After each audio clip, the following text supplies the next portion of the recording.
केंद्र के कृषि बिल को लेकर कांग्रेस हमलावर है। राजधानी जयपुर में कांग्रेस ने प्रेस कॉन्फ्रेंस के माध्यम से केंद्र सरकार पर सीधा हमला बोला।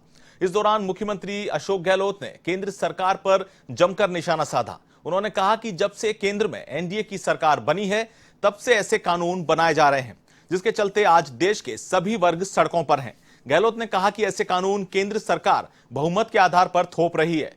सदन में लोकतंत्र का गला घोंटा जा रहा है। गहलोत ने कहा कि कृषि के संबंध में जो कानून केंद्र सरकार लेकर आई है उसमें एमएसपी का कहीं भी जिक्र नहीं है। केंद्र सरकार को एमएसपी की बात स्पष्ट रूप से शामिल करनी चाहिए। गहलोत ने कहा कि जो केंद्र की सरकार राज्यों के साथ वादा खिलाफी कर सकती है वह किसानों की रक्षा कैसे कर सकती है।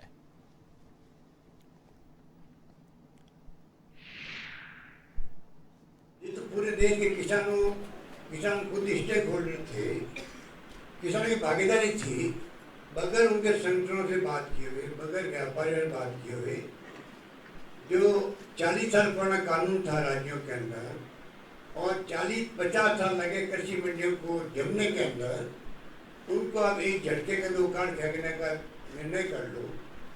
बड़े बड़े व्यापारियों पूंजीपतियों को छूट दे दो, आप जो मर्जी कर सकते हैं। आने वाले वक्त के अंदर आप कल्पना कर सकते हैं आने वाले वक्त में क्या हालात होने वाले हैं, किसानों की क्या स्थिति बनने वाली है, कोई कल्पना के बाहर की बात है। किसान समझदार है, वो समझता है उसके हित किस रूप में सुरक्षित रह सकते हैं। एक ही बात बहुत बड़ी बात है, एमएसपी। अब जो डिफेंस में आ गई गवर्नमेंट तो बार बार वो एमएसपी की बात कर रही है। तो पूछो तो कानून बनाया गया उसमें एमएसपी का क्यों नहीं प्रावधान किया गया। उससे आप समझ सकते हैं कि हालात बड़े गंभीर हैं और जिस रूप में पास किए गए तीनों बिल कोई बड़ी शर्मनाक तरीके से किए गए।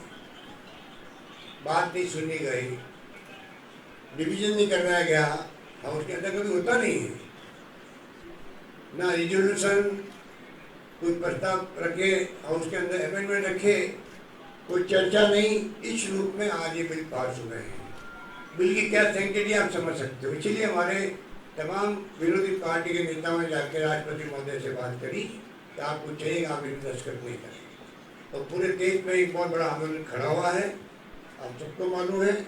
और इनकी फितरत के अंदर ही है, क्योंकि फासिस्टी सोच के लोग हैं, डेमोक्रेसी में विश्वास नहीं है, इसलिए तमाम काम वो कर रहे हैं जिससे कि ध्यान डाइवर्ट हो। आज बॉर्डर में चाइना की स्थिति, इकोनॉमिक स्लो डाउन है देश के अंदर, लॉकडाउन में बर्बाद हो गया अर्थव्यवस्था। जीएसटी का पैसा, सरकार का वादा जो है राज्यों को पैसा देने का, लिखित में जो समझौते हुए हैं कि जीएसटी जो कम पड़ेगा हम राज्यों को उसकी भरपाई करेंगे। अगर जो सरकार, केंद्र सरकार राज्य सरकारों की वादा खिलाफी कर सकती है राज्य सरकारों के साथ में, वो सरकार कैसे कह रही है कि हम किसानों के जो आपस में कोई मनमुटाव होगा, विवाद होगा, तो उसके ऊपर एनडीए और कलेक्टर अपील होगी वहाँ पर। आप कल्पना करिए कि किसान और व्यापारी का कोई विवाद हो गया, अभी तो निपट जाता है कृषि मंडी की समिति में, अपील जाती डायरेक्ट के बाद जाती नहीं है। कल ही मैंने पता किया, अपील आती नहीं है, लोग आती नहीं है। अब अगर कोई विवाद होगा तो पहले जाओ एसडीओ के पास, फिर जब आप कलेक्टर का अपील करो। क्या कलेक्टर एसडीओ के पास में टाइम है?